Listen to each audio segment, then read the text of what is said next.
Hey everybody, my name is Alex Merced from the Libertarian Vice Chair of the Libertarian National Committee. So I'm going to talk about some cool stuff, and then we'll take some questions, and then we'll auction off these books. I'll tell you a little bit about the book once we get to that point. But for those who don't know who I am, let me just tell you a little bit about myself. I first became a libertarian in 2007. Okay, before that I was actually far to the left. Okay, I was in college at the time, and I had some libertarian leanings. I definitely had an entrepreneurial nature. What happened in college is that I ended up in a situation where me and my buddy ended up starting a chain of comic book stores. It's a whole long story in itself. But eventually the stores did close. We were college kids. We didn't know exactly all the ins and outs of running a business. We got it started. It started off really well, but eventually we had to close its doors. What I did to kind of perk myself up, to encourage myself, because I still had a few more semesters to go, I bought a ticket to the Philippines, 1 month in Manila. Okay? Just finish college, and then at the end you get this cool trip. And when I went there, in the apartment I rented for the month, there was only one English news channel, and I wanted to kind of follow the presidential election. So at the time, I'm kind of, again, I'm to the left, and the only channel they had was Fox News. Okay? And I'm like, oh, okay? So then what happens is that they have that debate where Ron Paul confronts Rudy Giuliani about blowback. And I'm like, I just agreed with everything this guy said. That was cool. Then I went on with the rest of the trip. And then I come back and I go and I start Googling Ron Paul. Remember all that Google Ron Paul stuff? Okay, and I started watching all the videos with the nice background music where they, cut up all the little clips of different debates. And he's like, this makes me feel really good. And I did have some exposure to libertarianism as a kid. I grew up watching Stossel. I don't know many 8-year-olds who really looked forward to every Friday watching 2020. And then I think it was 9th grade, in my English class, we read Anthem by Ayn Rand. And that got me really, that book really had an effect on me. The whole idea of individualism and sort of creativity and thinking for yourself. But it didn't really all come together until 2007, 2008, Ron Paul. And I got really, really excited about the ideas of libertarianism. So I literally spend the next few years just studying any book I can. Before that, my undergrad was in cultural studies. I was studying anthropology and sociology, and now I was really into economics. Okay, so I was reading anything I could find on economics, on philosophy, on history, and I started a YouTube channel in 2008, where I basically, as I started learning about libertarianism, I started making a video on everything I learned. Over 2,000 videos. I read a book, I would break down the book. So that way, as I learned, one great way to learn something is to teach it. Okay? So that's what I did. And that's kind of how I started, people started to know who I am. People started watching my videos on YouTube and be like, oh, okay, Alex broke it down, cool, thank you. And that was the thing. And then I got involved with the Seasteading Institute, like in 2010, 2011, doing the whole seasteading ambassador thing, saying, hey, let's go build platforms out in international waters and just opt out. And then in 2013, what happens is a guy you might have heard of. His name is Roger Stone. And he decided that he wanted to take over the New York City Libertarian Party. So it causes this huge issue with the convention in New York City that they actually end up having to have a redo. At this point, I'm not involved with the New York City Libertarian Party.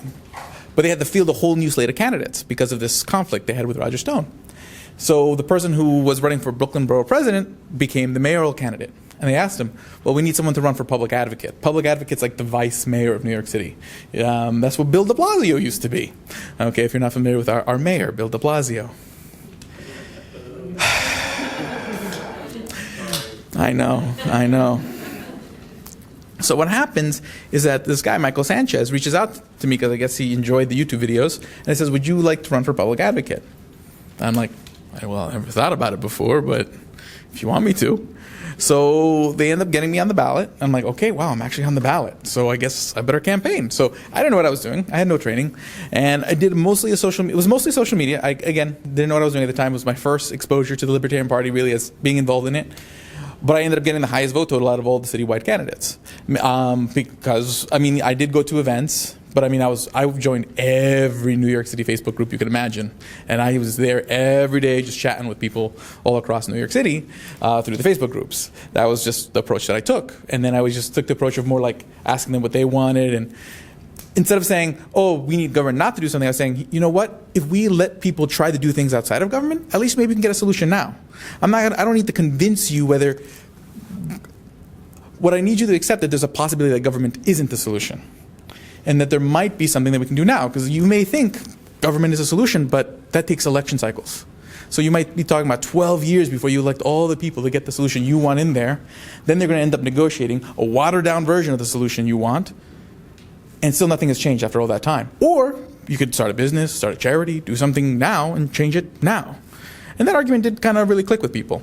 Because I wasn't telling them that their solution was necessarily wrong. I'm just saying maybe there's a better way to execute it, okay, through the market, or through charity, or just outside of government, out of the political process. So I did that, and then I got hooked. Not because the people I met. What really hooked me into the Libertarian Party was the people. Okay, I got the campaign alongside some great people who are still very good friends to this day, and that kept me around. So that's why I always emphasize the idea of community, because the community within the party is what helps the party grow. It's also going to be one of our biggest arguments for libertarianism, which I'll come back to. But that's how I got involved with the Libertarian Party. I ended up running 2 more campaigns. I ran in 2016 for U.S. Senate against a senator, you might know him, Chuck Schumer. Needless to say, I didn't win. But that was fun. I got to travel the state, eat a lot of food from different regions of New York. That's one of my favorite parts of statewide campaigns, the food. And then I ran for New York City Comptroller, where I talked about pensions. Was focusing on the pension issue. I work in finance. I train people in finance. So the pension issue is one that I appreciate quite a bit. So I spent that year basically talking about the shape that the New York City pension was in, really kind of targeting a lot of the people who did work for New York City so that way they can understand the bad shape there is in and the kind of questions they need to ask. Because even if whether I lost or win, if they knew what kind of questions to ask, they might be able to ask those questions at board meetings and actually change something. So basically in both those races, the result was okay. I mean, I ended up having the 3rd highest vote total for statewide race for the U.S. Senate race. And then I was the only one of the citywide candidates in 2017 that actually showed an improvement versus the 2013 numbers. So at that point, I was like, okay, no more. And then what happens, Johnny Adams from the Johnny Rocket Launchpad calls me and says, Alex, you should run for vice chair. Okay, and if you've met Johnny, you know that's kind of his voice. Okay, I'm like, I'll think about it. And then Larry Sharp calls me. It's like, Alex, you should run for vice chair. I'm like, well, if Larry's asking me, okay. So I ended up running for vice chair, and then I ended up going to several state conventions, meeting lots of libertarians across the country. You might have seen many of the selfies I've taken with people, and many I've taken today, all across the country. And then at New Orleans last year, you guys gave me the honor of making me vice chair. So I thank you very much for.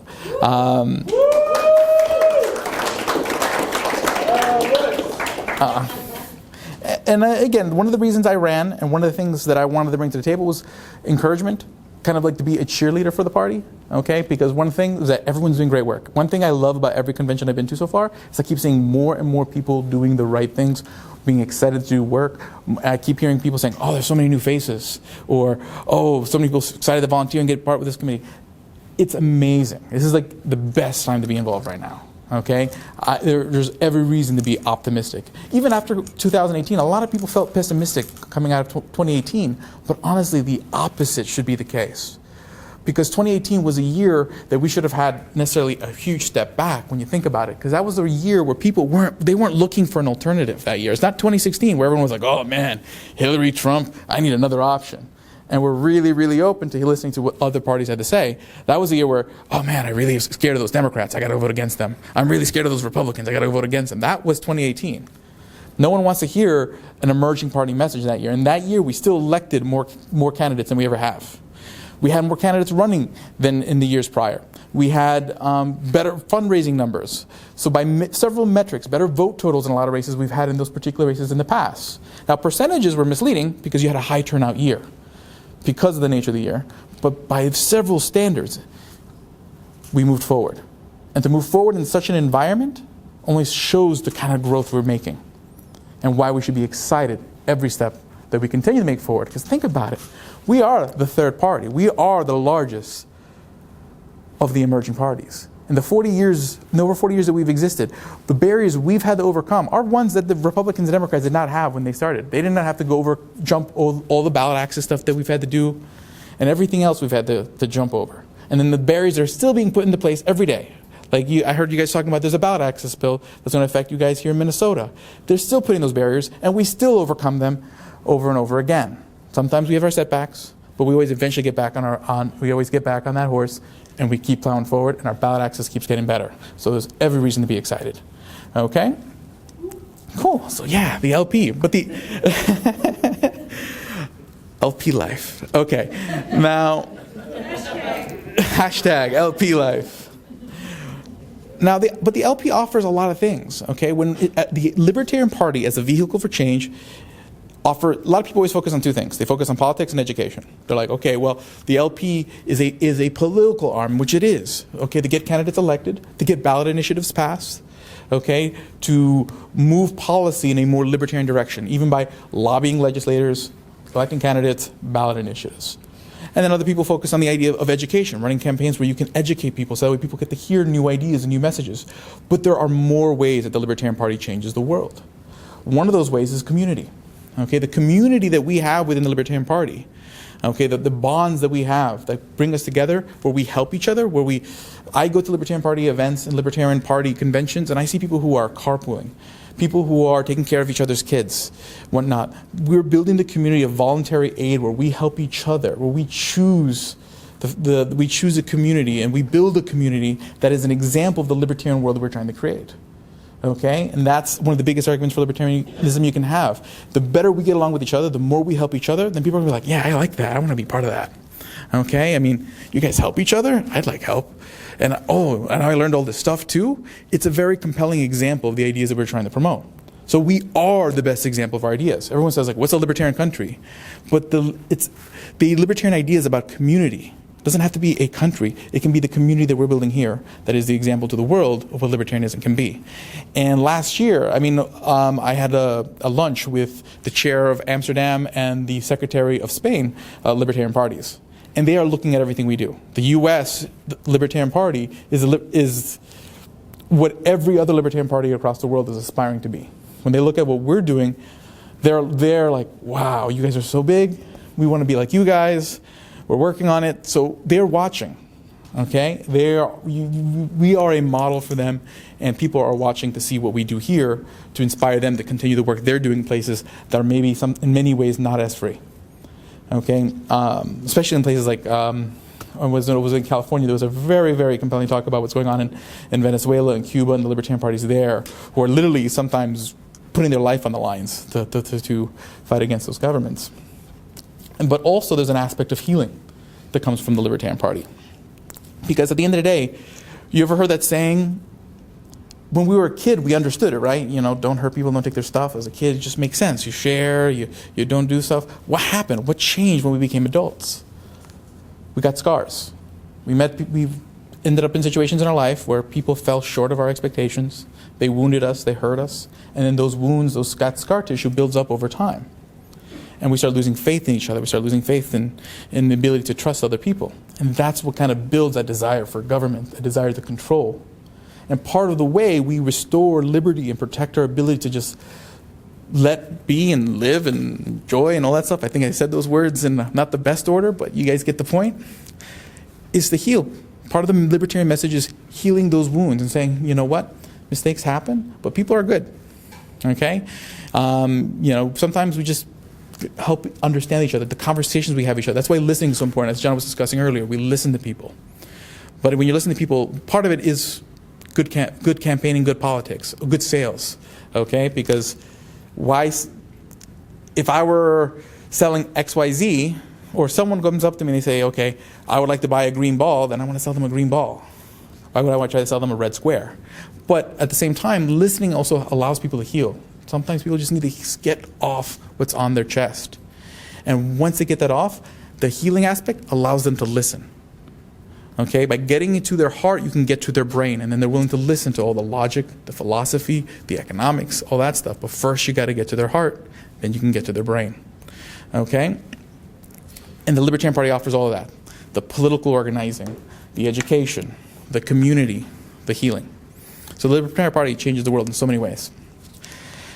Now, next thing I want to talk about is ways to help bring your community together Because one of the things I always hear people say is like, how do I get on the media? Why does the media kind of keep us off? Well, sometimes when there's a will, there's a way.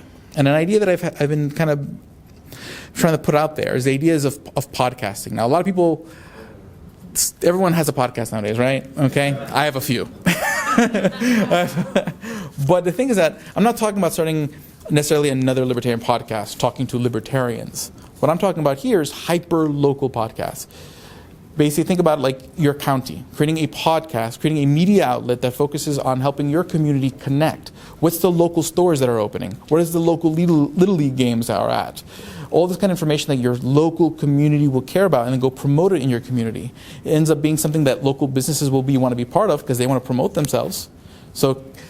And also, when you do have candidates for local races, it becomes a media outlet that they can have access to. So again, this would be a media or podcast that doesn't focus on politics, doesn't necessarily even talk much about politics. It's mostly about community stuff.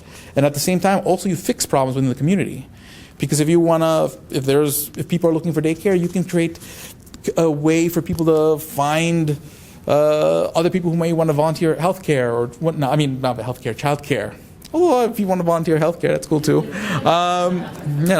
Help us help. I like it. Okay? But the idea is that by connecting your community, one, you build a bypass to the traditional media outlet that'll give your candidates more of a voice, but at the same time, you're also bringing your community together, which will result in more community solutions and less government ones. So you win at all levels. So whether it's a podcast, a blog, or a local radio, whatever, the point is to create some sort of media outlet that connects your community, but something that's controlled by people who are libertarians, so that way libertarians have access to it, in a sense. Instead of asking the non-libertarians who have their own media outlets to say, hey, can you let us on? Can you give us a chance? I know we disagree, but can you have us, please? Okay? Okay, and I already mentioned the value of listening. Again, listening is important. Again, heart. But so then the last thing I kind of want to talk about before I open it up to questions is listening is always the first step. You talk to someone, you listen, because once you've given them your ear, they'll more likely give you theirs. Okay? Like, if you're not going to listen to them, why should they listen to you? In a sense, it's a reciprocity thing. Once you do that first step, but once you do have their ear, they're going to ask questions. Okay? So, you listen to them, and generally you want to kind of talk about the things that they care about. But at the same time, once they realize you're a libertarian, they are going to ask you those questions about, well, do you actually believe that, get rid of all government? Do you really want no taxes, the roads? Okay? You guys have had these before. You know what questions I'm talking about. There's several. So what I want to do is give you a few examples of just certain talking points that I've used over the years that I found very effective. That may not necessarily make people a libertarian on the spot, but the idea is if you can open up that seed of doubt in what they already believe, or question that there might be something else that's possible, that it helps them down the road get there. Okay, I don't need to I don't enter any conversation thinking, oh, I'm going to make this person a libertarian right now. Okay, I just want to see if I can open them up to the possibility. Okay, can they at least get to the point where they understand where I'm coming from, one, and two, at least accept the plausibility that there might be a possibility that it's true. That's something that most people, if you approach it that way, they may, because what happens when you attack too hard, people get defensive, and then they put their defenses up, and there's nothing you can say that'll change them after that point. So one of my favorite examples is using the word simple. Okay, this one goes over real well. It's gone over so well that actually Larry uses this a lot. But what happens is that this is mostly about regulations. So what I use is that rules are not bad. Okay, that's what all regulations are. They're rules. I mean, we use rules in our board games. Who here likes board games? Okay, how do I know who wins and who loses if there wasn't rules? Okay, So rules in themselves are not bad. But there is a problem between simple rules and complex rules. Anyone here familiar with the game Uno? Yeah, I love Uno. How hard is it to find people to play Uno with? Not hard. Everyone knows how to play Uno. The rules are simple. Okay? Do you need a referee or someone to kind of tell you if someone's cheating? No, it's really easy to tell when someone's cheating. Well, if someone puts a green 2 and a red 4, you just wag your finger and say, don't do that. Okay? But the point is, because Uno is simple, the rules are simple, and they are few, more people are willing to play, and less people cheat, because it's easier to tell who's cheating. Now, who here likes Monopoly? I love Monopoly. But doesn't it get a little bit more complicated? So it's harder to find people to play Monopoly with? And you need someone to kind of run the bank and be sort of a referee a little bit, because if not, everyone starts trying to sneak money from the bank and all that stuff. Okay, the rules get more complicated. People start making up rules. Okay, it's like, oh no, well, when you do free parking, I get your houses.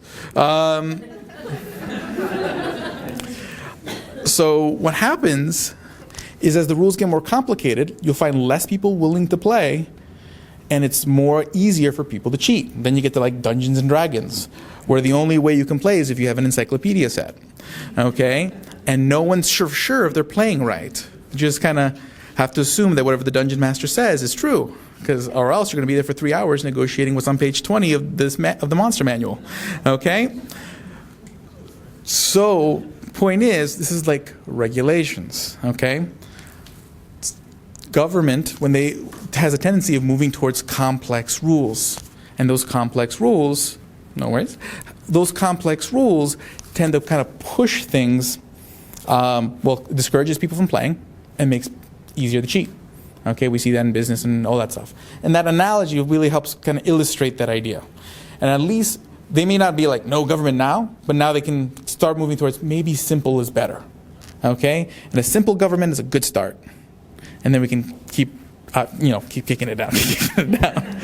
But, one conversation that's possible. Now, a couple other ones. I'll do these a little bit quicker.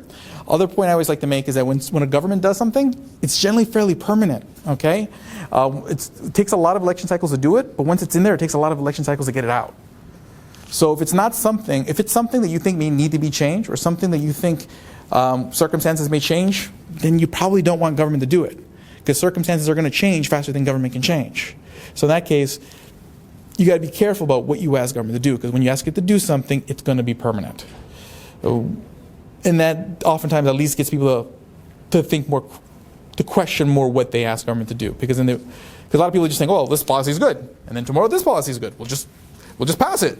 It's just magic, right? Just elect people. Okay. Cool. Oh, and the value of consent. Okay, so one thing is what's the problem with government. The other thing is what's the value of consent. And I always use the example of a relationship. Okay, when you're in a relationship with someone, because it's consensual, because both parties consented to the relationship, both people are constantly thinking, well, do they still like me? Okay, so you do things, you buy them flowers, you do something nice because you want them to keep liking you. You want to provide them value so that way they continue to consent. Okay? And because of that, there's reciprocity. So when you have consensual arrangements, voluntary arrangements, there's reciprocity. But there's also accountability. If one person stops providing value, you can withdraw consent.